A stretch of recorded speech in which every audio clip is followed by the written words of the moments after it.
For the past 2 years, I've been living in Germany. I had a job, I had a nice apartment, and I was traveling around Germany discovering different cities, big and small. And life seemed great, so why did I leave? I think in order to understand this, we need to go back and see why I came to Germany in the first place. It's the year 2022. I finished my studies in the Netherlands and now I'm looking for a job. I have 3 internships under my belt and a bachelor's with a cum laude, so how hard could it be? Well, the only jobs that I fit the requirements of and are in English are mostly in Amsterdam. And I've been to Amsterdam a couple of times and it's a hectic city and also very expensive. So if I get another internship position, because that's the only jobs that were actually answering me, I'll most likely not survive living there. Plus, I'm living in a student dorm with 4 boys and I'm craving to have my own place. A tiny little studio would suffice. In the meantime, my boyfriend decided that he's gonna do a master's in Germany. And I was like, hey, what the heck, I'll come with. I like this relationship and I always want to see how it is to live in Germany. I had German lessons in high school and maybe that will come in handy. My German is like A1 level, but still at least I know something. So I packed all my stuff that was in my room, somehow it all miraculously fit in this van, and we drove to our new apartment in Trier. The plan is to stay there for a little bit more than over a year until my boyfriend finishes his master's. I am very happy to finally have my own place, and I could just freely occupy the living room, the kitchen or the bathroom. It felt quite nice. But the problem still persisted. I am unemployed, so I need a job, preferably a job in my field, maybe remote or maybe nearby. I'm applying for jobs on LinkedIn and Indeed. I'm using Google Maps to look up companies nearby. I'm trying to apply for remote jobs, and I think the fact that I don't speak German well enough also doesn't help. So feeling a bit defeated, I decided to look for service jobs instead. The first place that I applied that might not mind that I speak mainly English is the Irish pub. After sending them a cold DM on Instagram and later a 10-minute interview, I was hired to work at the Irish pub. I was excited and very nervous. I never worked a customer service job before, let alone in a different country. My first day is quite rough. I'm standing all day interacting with customers for the first time and trying to understand what are they ordering, because I don't really drink that much and I had no idea what is a Weizen or a Fiets before starting this job. But day by day, it was getting better. I started to memorize the drink names we have and maybe even giving recommendations. And I started to understand how this pub thing operates on its own.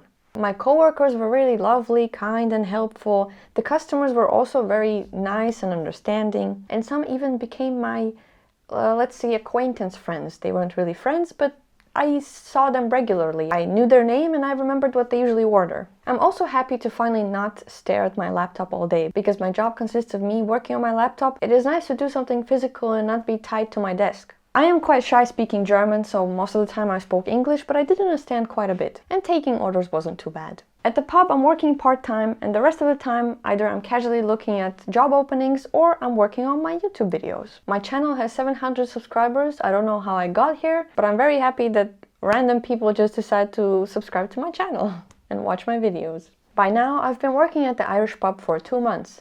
And at first I thought the customers were going to be the biggest pain I had to deal with, but actually most of them were pretty nice. There were some that were not nice, but most of them were pretty cool. The issue arises with the owner and the manager. I felt like the owner didn't exist. I haven't met him in person before or after signing my documents, and the only interaction we had was him sending me a thumbs up after I sent him a message on WhatsApp. On the other hand, our manager is pretty involved. He's there all the time and sometimes he helps out at the bar. But he is unpredictable. At first he seems pretty helpful and straightforward, but he had his moments. Very often there's miscommunication and a lot of blaming on other people and not really taking responsibility. And these small things keep happening, and every time they do, I just get more and more frustrated. And at this point I had a lot of weird instances where I was just blamed for something when I wasn't even explained how to do it in the first place. And surprisingly, or well, unsurprisingly, I wasn't the only one who felt like this. Most of the staff members felt mistreated and they had stories where the manager degraded or ridiculed them for a small mistake. And because of all this, employees started leaving one by one. And so only after working there for 3 or 4 months, I also left. And the best part is that they didn't even pay me for my last month. So that's very cool. And I couldn't really do much about it because I also realized I didn't have any evidence that I worked there and I never signed a contract. So it is what it is. The situation, well, sucked. But luckily, One of the acquaintances that I made at the Irish pub recommended me to a cafe. I have an interview there and a small trial period. Even though people say it's a red flag when employers say we're a family here, I still thought this was a big upgrade from my last place. Besides, the owner and the manager were married, so technically they are a family. And so I start working there 20 hours a week. I finally don't have to do night shifts until 2 a.m. and the owner and manager seem to really care about this place. They're making the drinks and serving the customers alongside with the rest of the team. Plus, I love coffee and I always wanted to know how to make latte art. It seems so easy, but every time I try to do it, it doesn't really turn out good. The new staff members, including me, were told that we're gonna have a training on how to make the different coffees, but for some reason it's always delayed, and instead we got like a little speed run of how to make coffees on the big machine. And since I wasn't that good at making coffees yet because I didn't practice it enough, I was mainly just cleaning up the dishes and taking customer orders, which wasn't that bad. It was pretty nice overall. I came in, did my job, went back home and was working on YouTube videos. But there was one issue that kept annoying me, which was the scheduling. At the Irish pub it wasn't perfect, but we knew at some point the schedule for the 2 upcoming weeks. But now I just get a message at 10 p.m. asking if I can come to work tomorrow. But now at 10 p.m. I get a message asking if I can go to work the next day. And I say yes since I can, but now every evening I'm thinking, will I receive the message or not? Do I have to come to work tomorrow or not? It doesn't feel that nice. I brought this issue up a couple of times saying like, hey, would be nice if we have a schedule. When will we have a schedule? It was promised a couple of times, but they couldn't really come up with one for some reason. I also started to notice other suspicious things. For example, in Germany, it's illegal to work over 10 hours a day. And some of my coworkers I noticed were working up to 12 hours a day, 3 to 4 days in a row. And they were just employees, they didn't own a part of the business. Plus the pay is also a bit strange because half of it I get into my bank account and half of it I get in cash. I didn't really think much of it because it is my second service job in Germany, so I don't know. But my gears started turning. And again, I wasn't the only one who thought like this. My other coworkers also didn't seem so thrilled to be a part of these odd things. And maybe the people were right. We are family here is a red flag. So after 4 months of working there, I quit. And guess what? They also didn't pay me fully for the last month either. How fun. Well, things are not that great again. I'm unemployed and I kind of feel like I was taken advantage of because I was an experienced foreigner. But on the bright side, at this point I was getting money from YouTube. Not a lot, but at least something. At the beginning of the year I had 700 subscribers and now I have 7,000, which is crazy. Plus a friend of a friend had some freelance work for me, so I got some extra cash on the side. Instead of looking for another service job, I decided to polish up my portfolio and start applying for jobs in my field again. Because the year that we plan to stay in Trier is almost over, so might as well start now. For one of the projects for my portfolio, my friend and I made a game called Little Chef. I did the illustrations and he did the game design, and we also had a third friend help out with the code. We published this silly little project on itch, free to play, and I don't know what happened, but a lot of people discovered the game and seemed to really enjoy it. So I felt pretty proud putting this on my portfolio. A lot of peace in that sentence. A couple weeks later, unfortunately, me and my boyfriend broke up. It is very sad, but I think it's for the better. We remain friends and we keep living together for a couple of months until he finishes his master's. I also get a letter in the mail from the German health insurance saying that I owe them 5,000 euros. What? I was sad and shocked because all the savings that I managed to make by budgeting and working on my channel are about to disappear.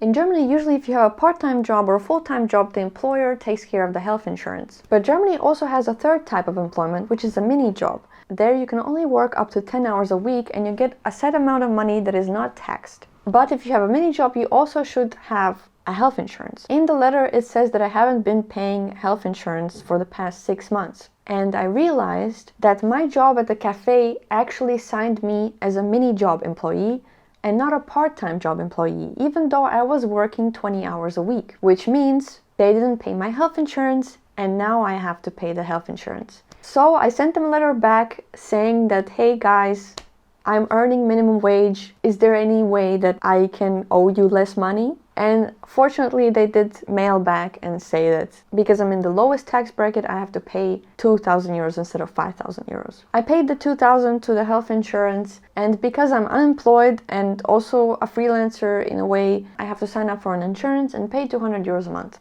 Now I'm still living in Trier and I have to decide what I'm gonna do because me and my boyfriend are moving out of Trier. My YouTube channel is growing and I am earning some money from it, but it is not enough to sustain myself. And now not only have to pay taxes, but also the 200 euros a month for the health insurance. And that's basically all my YouTube paycheck.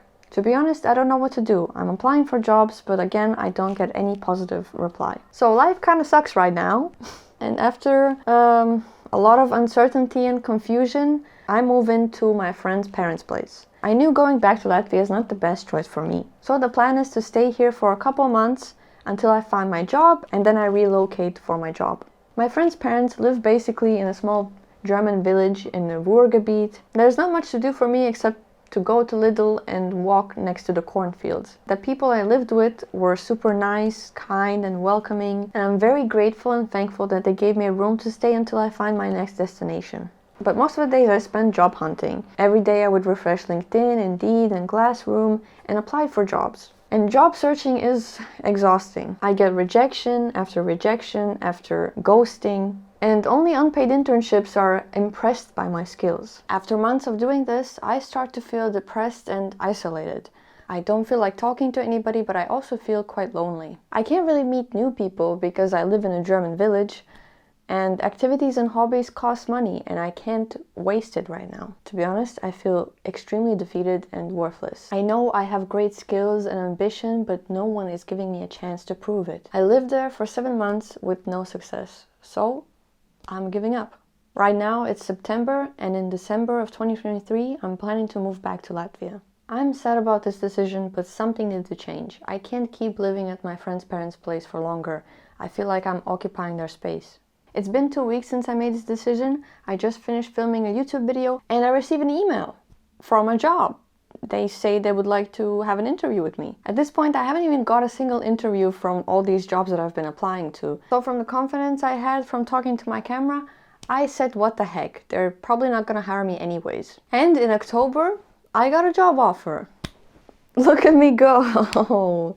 I finally found a job as a junior graphic designer. The job also requires me to move to Hamburg at some point, which is actually a good thing because Hamburg is one of my favorite German cities. So it feels like an exciting opportunity. But in the meantime, we're gonna have a trial period that's gonna be remote. To be honest, I'm not too happy about my salary, but it is more than I'm making right now, and I could probably negotiate it in the future. This means I have a chance to stay here. I'm not gonna move back to Latvia, and I'm gonna stay here for a couple of months, living still with my friend's parents, and then after the trial period, I'll be moving to Hamburg. Sounds great! Finally, I'm starting to feel like myself again. I'm more hopeful and excited, and I have some kind of plan of what to do next. At the job, I'm doing my part. I'm making graphics, illustrations, designing banners and posters. Oftentimes I do get vague feedback of make it fresh and bright and can you pick a sexier font? I don't really know what a sexy font is, but I guess that's the life of a designer, dealing with not so clear clients since they don't have that much time to talk to you about what they want. In the May of 2024, my company flew everybody out to Hamburg to meet each other and to work together for 2 weeks. We were about like 24 people. Some people lived already in Hamburg, but most of us were remote workers. We were staying in a really nice hotel and the food was paid for, and I felt like a business woman. This is how it feels to be on a business trip. I barely really knew anybody in the company since most of us are working remotely, and I rarely had meetings. I had like 2 meetings within 2 months, so not a lot of conversation happening. But one of my remote colleagues and I hit it off, and we decided to grab some lunch together. So we were standing in a long line to get some poke bowls. We were talking and they asked me, do you think you see a future in this company? I wasn't really sure what to answer at this point, so I said, yeah, maybe, well, it depends, I'm not too sure yet. Then I asked, what about you? Do you see a future in this company? Without any hesitation, they said, hell no. They proceeded to explain how horrible their salary is, how awful the communication is, and that the feedback is usually negative or it feels like riddles that you need to solve. I was in awe because this is exactly how I am feeling. And come to find out, most of the people felt like this, no matter the department or position. You can see that the company spent a lot of money on this trip. They flew everybody out, we are staying in 5-star hotels, the food is paid for, and we also got goodie bags, backpacks, hoodies, sweatpants, notebooks, pens. But most of our salaries were just the bare minimum you could legally pay. I am happy that my feelings are finally validated, but I'm quite sad because I again feel like I was taken advantage of. At least this time I know I'm not the only one. My salary is 24,000 a year, which is after tax like 1,600 euros a month. This is the minimum wage in Germany, so if you work as a waitress in a restaurant without any experience or education, you earn this much. The company told me if I move to Hamburg, they're gonna increase my salary to 28,000 a year, which would be 1,800 euros a year. I know that in some countries it's a lot of money. In Latvia, for example, it's a really decent salary, especially for a graphic designer. But in Hamburg, that's not a lot of money. Hamburg is one of the most expensive cities in Germany, and if I would move there with that salary, I would be not only living paycheck to paycheck, but I would need to have some kind of side job to actually be able to afford to live. I would not be living there, I would be simply surviving, which is not a good situation to be in. But I still have some hope left. Even though the job is not perfect, if I negotiate the salary to be, well, reasonable for Hamburg standards, I feel like it could be manageable to relocate there. So a few weeks after the trip, I schedule a call to negotiate my salary. On the call, I ask for a raise. I've been working here for a few months now, and based on my performance, experience, and responsibility, and the fact that they want me to move to Hamburg, I asked for 40,000 a year. I was thinking that they probably would want to negotiate, so I asked for a little bit higher, so we could negotiate down to 35,000, which would be a decent salary to live in Hamburg. They declined. They said that for that amount of money, they could hire someone way better with way more experience. The best they could do, they said, was 28,000 a year, if I moved to Hamburg. For now, working remote, I'm still gonna earn 24,000. This means I cannot move to Hamburg. I would simply not have enough money to live. Not only would I be underpaid, but working a job that I don't like anymore. And all the colleague friends that I made on the trip where we met are still gonna work remote. I would also somewhat understand if there was a senior designer or some kind of senior creative director guiding me, but I would be the only graphic designer in the building. And if I would actually move there, I would probably need to actively look for another job that could pay my rent. At this point, I'm lost again. I thought this is going to be my ticket to the next destination, but the company is just a walking red flag. For the next few months, I keep working at this job. Every day, I feel a bit more frustrated and miserable. Plus, our company culture for some reason decided that the words please and thank you should be used sparingly. I'm very grateful that this is a remote job, but for me the problem was that my full-time job consisted of me sitting at my desk and looking at my laptop. And all of my side hustles and hobbies that include making videos and doing illustrations also include me sitting at my desk and looking at my laptop. So oftentimes after work I feel drained and the day ends and I haven't really done things that I actually want to do. I also can't keep living at my friend's parents' place. I have to go somewhere. And well, I think the best choice for me is to go back to Latvia. There were some other options that I was considering, but honestly, this is the best choice right now. I still want to keep my job because a paycheck is a paycheck. So I told my company that I need to move to Latvia. They tell me, okay, sounds good. We'll need to register you now as a freelancer. But we are also gonna pay you 200 euros less. I am confused and partially insulted. Why? They didn't really explain much. They tell me this is just how it goes. Great! Awesome. Well, I took this opportunity to negotiate. If you want to pay me less, maybe I could work less days then. At this point, I was working for the company for almost a year, so I am a valuable member of the team. I know everybody, I know how the work goes, I know the projects, and I also helped the team to be more efficient in some ways. So I told them I want to work 4 days a week. I think it's a reasonable ask, and I truly believe I would be more efficient and more happy while working this job. And I would have more time for my own projects. They said no. They also said that if they do this for me, then the rest of the team would also like to work 4 days a week. So the final offer is 5 days a week and we're gonna pay you 200 euros less for no particular reason. Well, after 3 days of considering if I should stay or leave, I reflected on how miserable I felt, how the job was completely unfulfilling, how unappreciated, undervalued I feel for the work I'm doing, and how other people started to leave.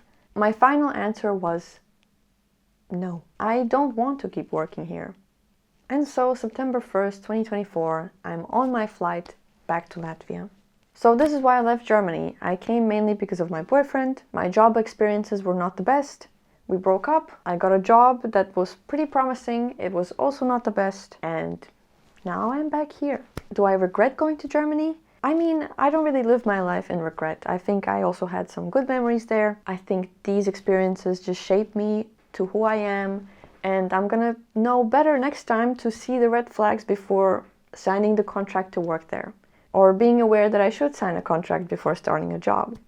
You might be wondering, what are my next steps? What am I doing? Well, at the moment my plan is to work on YouTube videos. And I have an exciting project I'm working on right now, which is Little Chef 2. Me and my friend were constantly joking of making a second part, and we're actually doing it. Right now you can wishlist it on Steam and on Kickstarter, and the game itself is planning to come out by the end of next year. It is truly a passion project of mine. I do all the illustrations, my friend does all the game designing, our other friend does the coding. It would mean a lot if you could support it. If you like cozy cooking games, this is the perfect game for you. I'm gonna put all the links down below. You can also play the first version and see if you like it, because that one is still free to play, and our next game is gonna be similar but just way better. You can also follow us on TikTok and on YouTube, where you can see the actual progress of the game and give us some ideas and suggestions. If you want to support our game, would be amazing.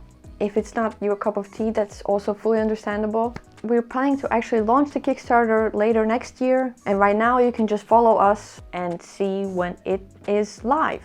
But in the meantime, I hope you enjoyed the video. I hope you have a great day. It was very lovely having you here, and I'll see you in the next video. Bye-bye. I also want to say thank you for anybody that donated to me in general the past year or years, I guess. I always wanted to say something, but it just feels kind of awkward. I don't know. Being a YouTuber is just weird sometimes.